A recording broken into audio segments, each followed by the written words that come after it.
les reliques sont réputées avoir des pouvoirs. Dès le haut Moyen-Âge, on réalise des pèlerinages auprès d'elles afin d'obtenir une grâce, une protection ou une guérison. Il n'est pas rare, en période d'épidémie, que l'on sorte les reliques des sanctuaires pour les porter en procession afin de protéger la ville et de faire partir la maladie. Saint Martin est l'un des saints qui réalise le plus de miracles et Grégoire de Tours a notamment écrit 4 livres de ces miracles qui vont rendre Saint Martin célèbre à travers toute la Gaule et même à travers l'Europe, donc dans le monde chrétien. Mais à la suite des guerres de religion et surtout à la suite du Concile de Trente, les autorités ecclésiastiques s'interrogent sur l'origine de ces reliques et s'interrogent sur les miracles qui leur sont attribués. En ce qui concerne les fidèles, la foi ne disparaît pas et c'est de cette foi que témoigne un moine qui s'appelle Colomban le Fait dans une lettre qu'il a rédigée le 17 août 1641 qui relate la translation d'une relique de Saint-Martin entre Saint-Julien et Marmoutier, une relique qui est en provenance de Cluny à la base. Et donc cette relique a fait de nombreux miracles sur son passage. Alors avant de commencer à parler des miracles de cette relique, je propose que nous voyons la situation des reliques de Saint-Martin à Tours après les guerres de religion. Donc en 1562, les Huguenots détruisent les reliques qui se trouvent dans le tombeau. Mais un abbé qui s'appelle Saugeron va réussir à sauver un petit morceau d'os et donc qui peut s'apparenter à un bras et va aussi sauver le crâne. Et c'est pour ça qu'après les guerres de religion, il ne reste que cet os du bras et que le crâne. Et il reste également quelques petits morceaux de cendre de Saint-Martin. Donc ces reliques, il n'en reste pas assez à Tours et de nombreuses villes qui possèdent des reliques de Saint-Martin vont à leur tour renvoyer des reliques à Tours pour qu'il y ait un peu plus de matière tout de même dans la ville du Saint-Évêque Martin. Et parmi ces villes, eh bien, il y a Cluny. Donc on ne sait absolument pas comment Cluny a obtenu une relique de Saint-Martin, mais il est probable qu'Odon de Cluny, au Xe siècle, qui était donc moine à Tours, et lorsqu'il s'en va à Cluny, il est possible qu'il ait apporté avec lui une relique. Et c'est donc de cette relique qu'il pourrait s'agir, mais ce n'est qu'une supposition, nous n'avons absolument aucune archive, aucune source qui l'atteste. Donc cette lettre dont je parlais, qui relate cette translation de reliques, est une lettre de 15 feuillets reliés par un cordon. Elle a été destinée à être conservée au trésor de Cluny, mais elle est actuellement conservée dans la bibliothèque de l'abbaye Saint-Pierre de Solesmes, sous la cote MS 186, manuscrit 186.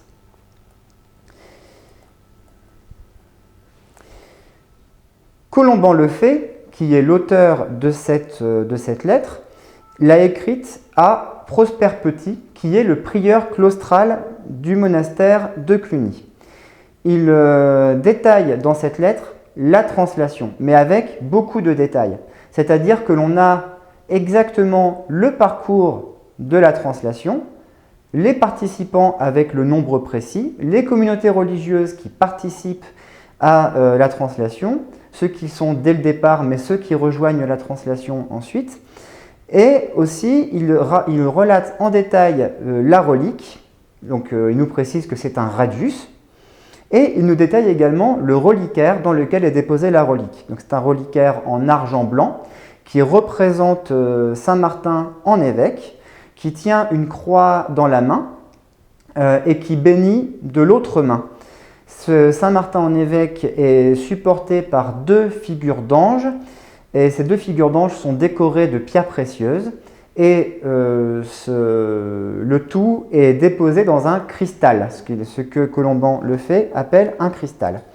Sans doute que la relique est déposée au pied de Saint Martin et entre les 2 anges.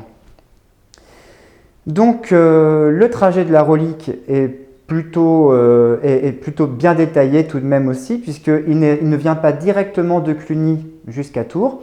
Il passe d'ailleurs par Paris, et c'est le grand prieur de Cluny qui s'appelle Don Cyprien Leclerc qui dépose la relique à Paris, puis elle est rapportée de Paris à Tours par le prieur de Marmoutier qui s'appelle Anselme d'Ohain.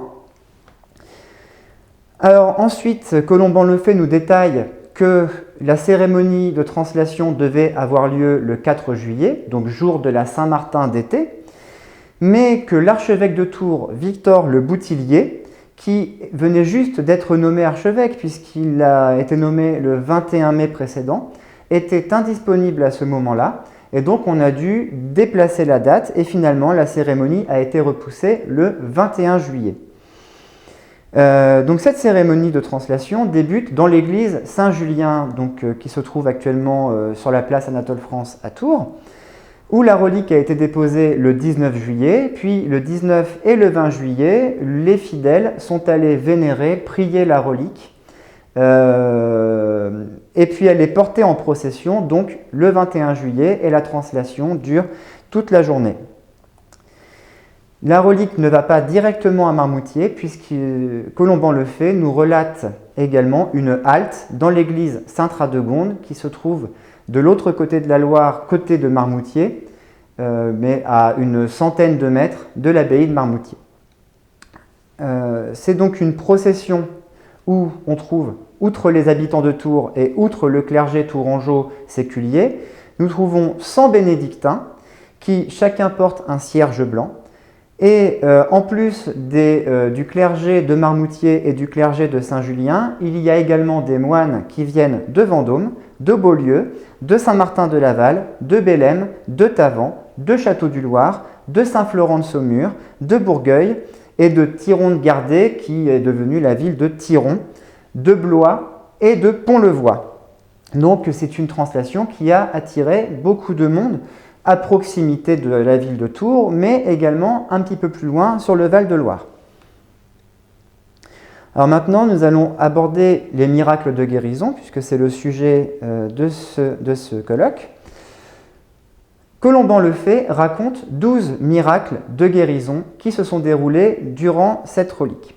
Alors, tout d'abord, durant cette translation de relique. Tout d'abord, le 20 juillet 1641. Alors que la relique est exposée sur le grand autel de l'abbaye de Saint-Julien, le soir, il y a un bourgeois qui arrive dans l'église et qui a le bras cassé à cause d'une chute de cheval. Il souffre encore 6 mois après. Le bras a été sans doute mal remis, la fracture s'est sans doute mal réparée, ou alors, supposition de Colomban-le-Fait, il aurait eu un autre accident à la suite de cette fracture. Il vénère la relique, il s'agenouille devant, sans pour autant avoir en arrière-pensée la guérison de son bras. Puis, après avoir prié, il tend un chapelet qu'il dépose à proximité du reliquaire, qu'il donne à un religieux, et le religieux le dépose à proximité du reliquaire. Et lorsqu'il récupère le chapelet, subitement, il n'a plus du tout mal au bras et il est totalement guéri. Et en rentrant chez lui, il raconte le miracle à son épouse, et c'est elle qui, le lendemain, va témoigner de ce miracle de guérison à Colomban-le-Fait. Ensuite, deuxième miracle, donc là, le premier miracle n'était pas pendant la translation, mais la veille. Le deuxième miracle, qui n'est pas daté par contre, c'est un miracle de guérison spirituelle en quelque sorte, puisque un chanoine de Saint-Martin, qui a critiqué la venue de cette relique et toute la translation et toute la cérémonie qui s'est tenue autour, a déclaré en voyant la relique qu'il n'en parlerait plus jamais sinistrement. Et donc Colomban-le-Fait le classe parmi les miracles de guérison, c'est une guérison spirituelle. On ne critique plus la relique. Alors la troisième guérison, c'est durant la procession de la relique, je cite, pauvre bonhomme, fin de citation, qui désirait la suivre, mais en était empêché par un mal de jambe, subitement guéri de ce mal de jambe et peut donc participer à la procession. Quatrième miracle, un prêtre tourangeau qui voulait porter le brancard sur lequel se trouvait la châsse contenant la relique tout au long de la procession, n'a pas ressenti de douleur au bras alors que ça faisait des années qu'il avait une douleur intense au bras et il s'en est trouvé guéri. Alors, on ne sait pas si cette guérison a été définitive puisque Colomban le Fait a écrit cette lettre un peu moins d'un mois après les événements. Mais en tout cas, ce prêtre en était encore guéri au moment où la lettre est écrite. Cinquième miracle relaté par Colomban le Fait, la relique est déposée à Saint-Radegonde et une femme arrive, elle tient son fils fiévreux dans les bras et demande à ce qu'on fasse embrasser la relique à son fils. Dont Thomas Masson, qui est l'un des moines de Marmoutier, prend cet enfant dans les bras et lui fait embrasser la relique et l'enfant guérit aussitôt.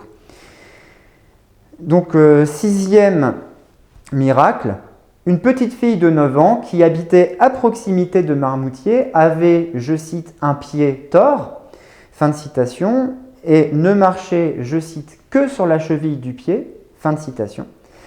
Donc sa mère l'avait déjà consacrée à Notre-Dame des Ardiliers, mais elle n'avait été qu'à moitié guérie. Et elle ne marchait plus sur la cheville, mais sur la plante des pieds. Mais son pied était toujours tort. Lorsque la relique est arrivée à Marmoutier, elle remarque que son pied devient droit. Et que la chaussure, donc cette dame avait fait faire une chaussure spéciale pour le pied tort de sa fille, et sa fille ne pouvait plus supporter sa chaussure parce que maintenant, elle pouvait porter une chaussure normale. Donc finalement, ça a coûté à la maman l'achat d'une nouvelle paire de chaussures. Mais c'était le sixième miracle. Le septième miracle, il s'agit d'une femme de 60 ans, sourde, qui vend des petites chandelles à proximité de Marmoutier pour les pèlerins qui viennent à Marmoutier et qui viennent prier spécifiquement la Sainte-Ampoule qui est la relique la plus importante conservée à Marmoutier. Cette femme recouvre Louis à l'arrivée de la relique de Saint-Martin. Et ça, c'est le miracle et c'est le seul miracle que Colomban le Fait relate en étant un témoin direct. Il dit clairement ici « Je suis témoin de cette guérison ». Les autres lui ont été donc rapportés. Huitième miracle, une femme commence une neuvaine, donc une prière qui se déroule sur 9 jours, et elle commence la neuvaine devant la relique pour guérir son fils fiévreux. Et le deuxième jour de la neuvaine, son fils est guéri. Le neuvième miracle, c'est un enfant aveugle dont la mère avait fait le pèlerinage de Saint-Clair, mais sans pour autant obtenir la guérison de son fils, fait également une neuvaine devant la relique, et avant la fin de cette neuvaine, l'enfant recouvre la vue, et donc la maman emmène son fils à Marmoutier pour montrer le miracle aux moines qui ne peuvent que constater cela, ce qui veut dire aussi que cette femme et que cet enfant devaient être connus des moines de Marmoutier, et donc que là ils ont pu constater que cet enfant aveugle avait recouvré la vue. Dixième miracle, c'est une femme dont la fille est fiévreuse. Elle commence également une neuvaine devant la relique. Et à peine commence-t-elle la neuvaine que la petite fille guérit. Onzième miracle. À côté de Marmoutier, une petite fille de 8 ans a le cou qui est chargé d'écrouelles depuis 18 mois. Et sa mère fait le pèlerinage de Saint-Marcoux, donc qui se trouve dans l'église de Notre-Dame-la-Riche, et elle n'en obtient pas la guérison. Elle commence alors une neuvaine devant la relique de Saint-Martin qui est apportée durant cette translation, et la petite fille guérit aussitôt la neuvaine commencée. Donc la mère présente la fille à Colomban le Fait, accompagnée de ses voisins qui témoignent de la guérison auprès de Colomban le Fait. Et le jeudi précédant la rédaction de cette lettre, c'est tout simplement, Colomban le Fait témoigne tout simplement qu'il ne reste plus que 4 ou 5 ulcères au cou et que finalement elle est presque totalement guérie.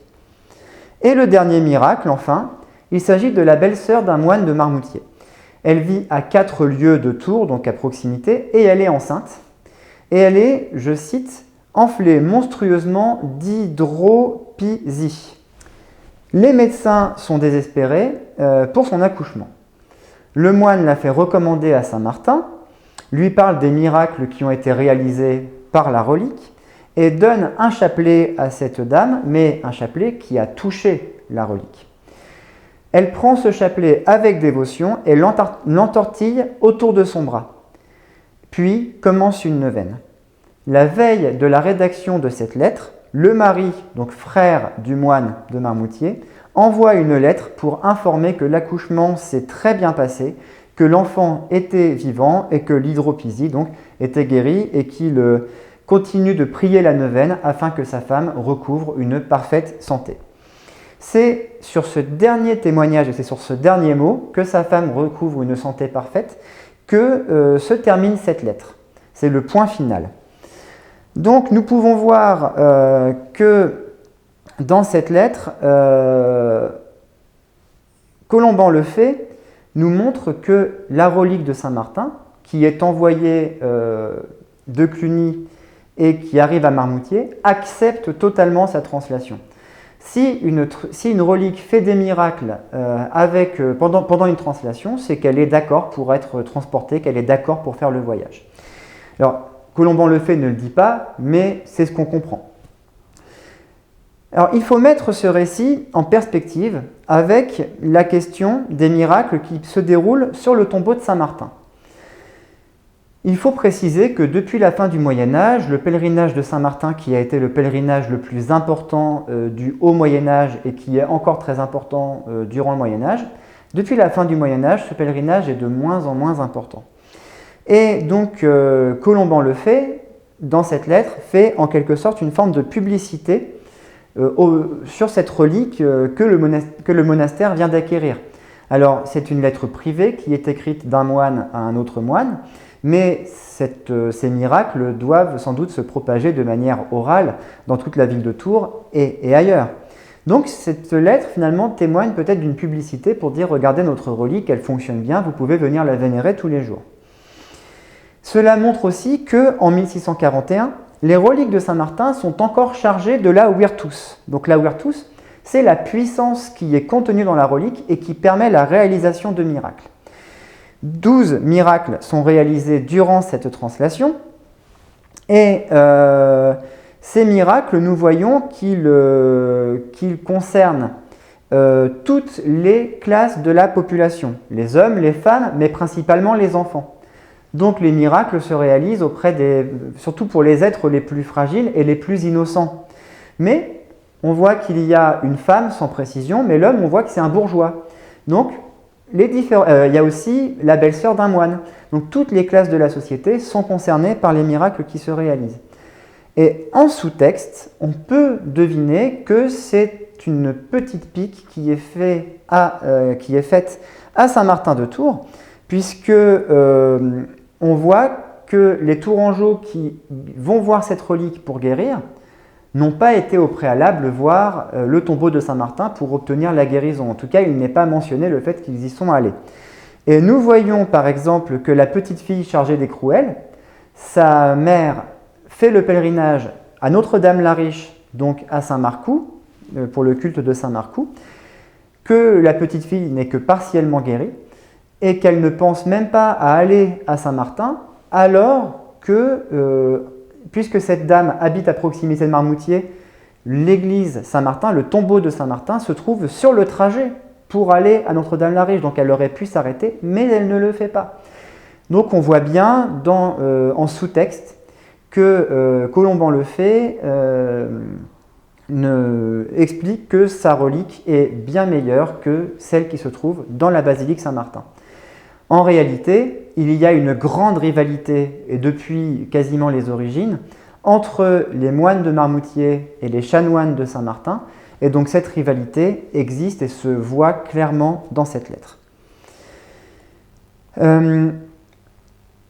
Il faut dire également qu'on voit différents moyens de guérison. On voit que le moyen de guérison, ça peut être soit grâce à un baiser direct à la relique. Nous voyons également que ça peut être en touchant la relique, mais ça peut être aussi en ayant un objet qui a touché la relique ou tout simplement en vénérant la relique sans même avoir un contact avec. Et ça, ce sont des moyens de guérison auprès des reliques que l'on retrouve dans tous les textes de miracles, ce que l'on appelle les miracula. Donc dans tous les textes qui relatent des miracles des saints, eh bien, nous avons ces différents moyens qui sont mentionnés. Et ce que nous pouvons voir dans ce texte, c'est que c'est un texte qui aurait pu être écrit dès le haut Moyen-Âge, par exemple par Grégoire de Tours. On y a à peu près les mêmes mots de vocabulaire, le même enchaînement des miracles, et ce qui est assez surprenant puisque nous sommes sur un texte qui a été écrit au XVIIe siècle et au beau milieu du XVIIe siècle. Et donc ce genre de récit en principe est un peu passé de mode. Pourquoi ces textes sont passés un peu de mode, donc pourquoi ce texte-là semble anachronique? Parce qu'après le Concile de Trente, même si le Concile de Trente réaffirme le culte des reliques, l'encourage et le met en commun avec l'attente de la résurrection, la reconnaissance des reliques, elle, est totalement scientifisée, historicisée.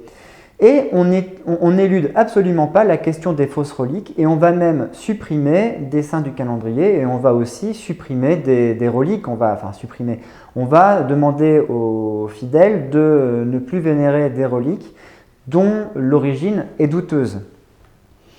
Donc cette question des fausses reliques est d'ailleurs totalement dans le Concile de Trente puisqu'il est demandé à l'évêque l'évêque de son diocèse d'en référer à l'archevêque métropolitain et aux autres évêques de sa province pour pouvoir trouver des moyens d'arrêter le culte rendu à ces reliques douteuses.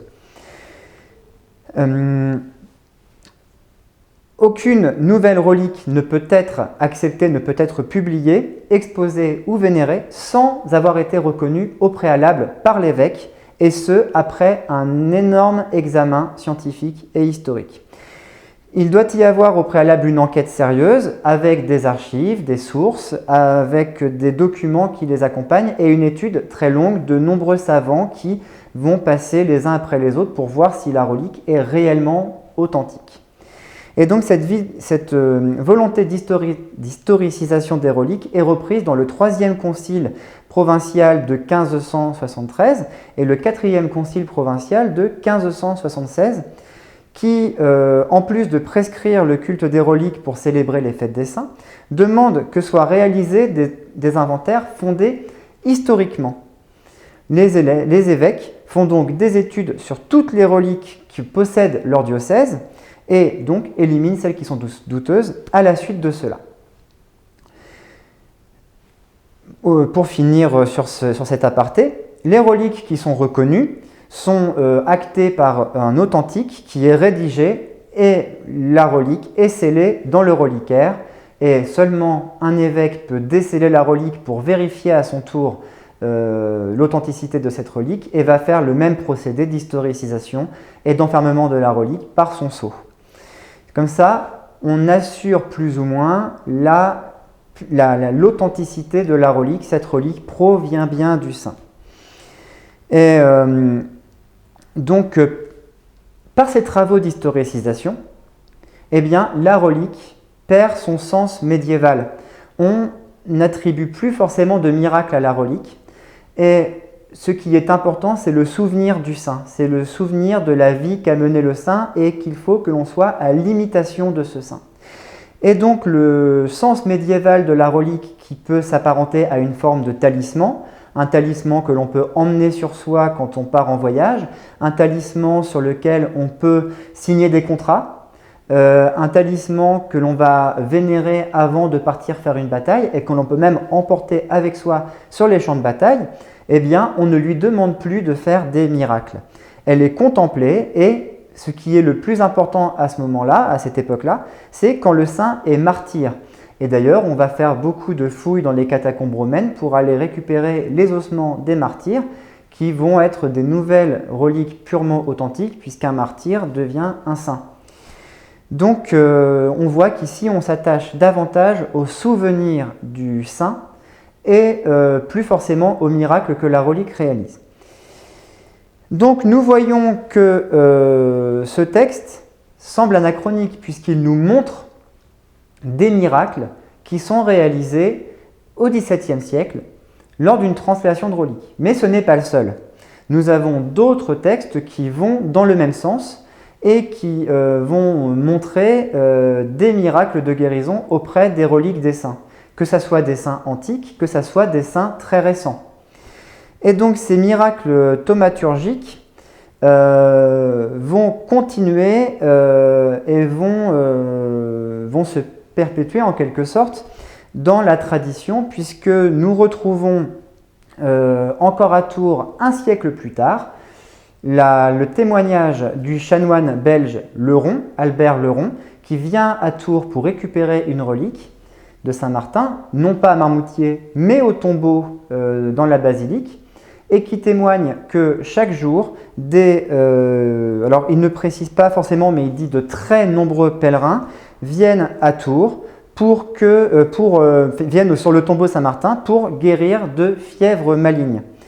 Donc nous pouvons voir que finalement, si les autorités ecclésiastiques essayent d'historiciser, de rendre la manière, enfin de rendre plus scientifique l'étude des reliques, les fidèles, eux, continuent à avoir toute leur confiance envers les miracles que les reliques réalisent, et notamment les miracles de guérison. Voilà.